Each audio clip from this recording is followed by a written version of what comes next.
Dans cet exercice, on cherche à calculer les lignes du champ vectoriel A.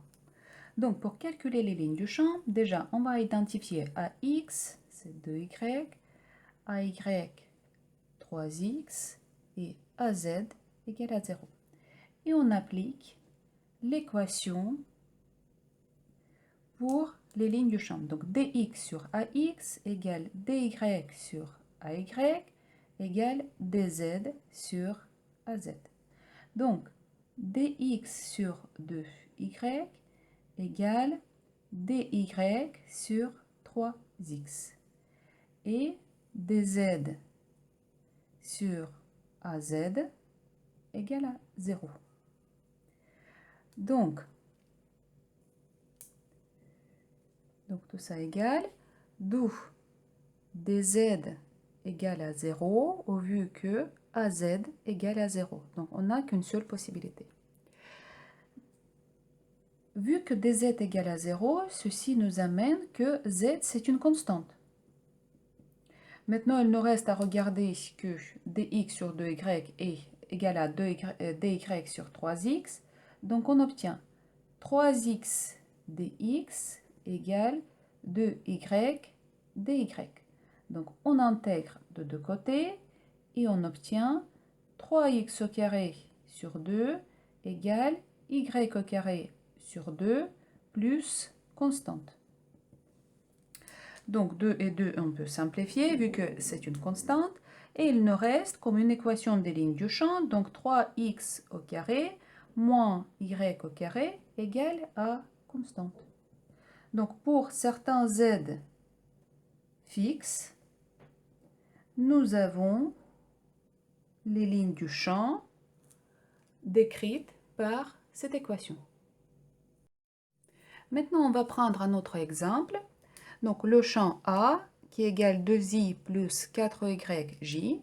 Donc, première étape, on identifie les composantes x, y et z. Donc, ax égale à 2, ay égale à 4y et az égale à 0. On applique dans le système de coordonnées cartésien que dx sur ax égale à dy sur ay égale à dz sur az. Vu que az égale à 0, donc il n'y a qu'une seule possibilité, il faut que dz soit égal à 0. Donc z, c'est une constante. Donc maintenant, on a dx sur 2 égale à dy sur 4y. Donc, je simplifie par 2 et j'obtiens dx égale dy divisé par 2. dx égale dy divisé par y. Donc, dx égale dy divisé par 2y. Et j'intègre de deux côtés et j'obtiens donc 2x égale ln de y plus certaines constantes. Donc, une ligne du champ, ou l'équation des lignes du champ que nous avons trouvée, c'est 2x moins ln de y égale à constante pour certains z fixes.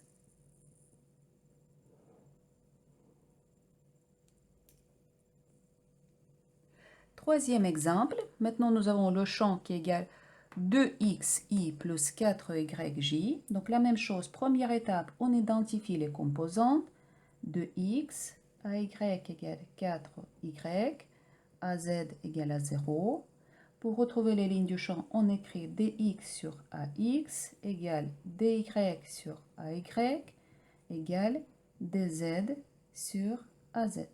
Donc vu que az est 0, notre dz égale à 0, parce qu'il n'a pas d'autre possibilité, donc z égale à une constante.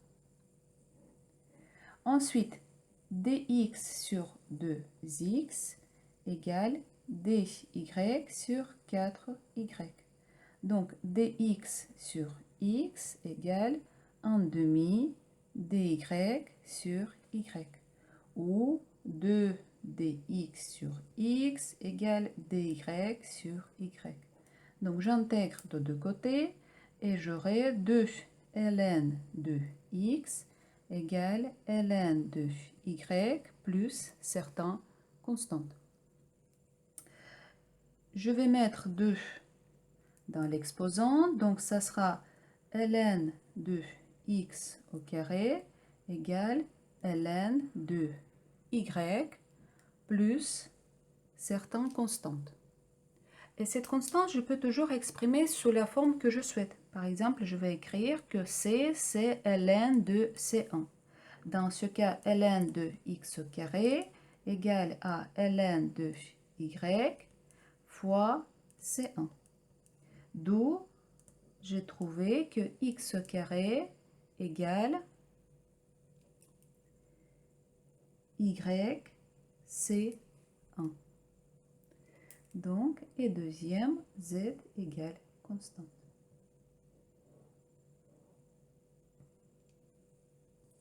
Ou d'ailleurs, je peux toujours réécrire, vu que C1 c'est certain constant, je peux introduire une certaine constante C2 qui égale 1 sur C1, et je peux écrire que y égale C de x au carré pour z qui est constante. Donc les équations des lignes du champ. Quatrième exemple, le champ vectoriel A égale xi plus 3yj. Donc la même chose, j'identifie ax égale à x, ay égale à 3y, az égale à 0. Donc on écrit dx sur ax égale dy sur ay d'égale dz sur az. Vu que az égale à 0, donc dz doit être égal à 0. Donc z, c'est une constante. Maintenant, on regarde deux autres. Donc dx sur x égale dy sur 3y. Donc on intègre de deux côtés et on obtient que ln de x égale 1 tiers de ln de y, plus certaines constantes, et cette constante, comme d'habitude, je vais mettre sous forme que je souhaite, et par exemple, ce sera ln de certain c. Donc, je vais mettre le facteur 3 ici, donc ça sera 3 ln de x égale ln de y plus ln de c. Donc, ça sera ln de x cube égale ln de y plus ln de c. D'où j'ai trouvé l'équation, donc c fois y, pour certains z égale constante. Ou je peux toujours réécrire, vu que c c'est une constante, je peux introduire que c1 égale 1 sur c, et les équations se transforment en y égale c1x au cube pour certains z constantes.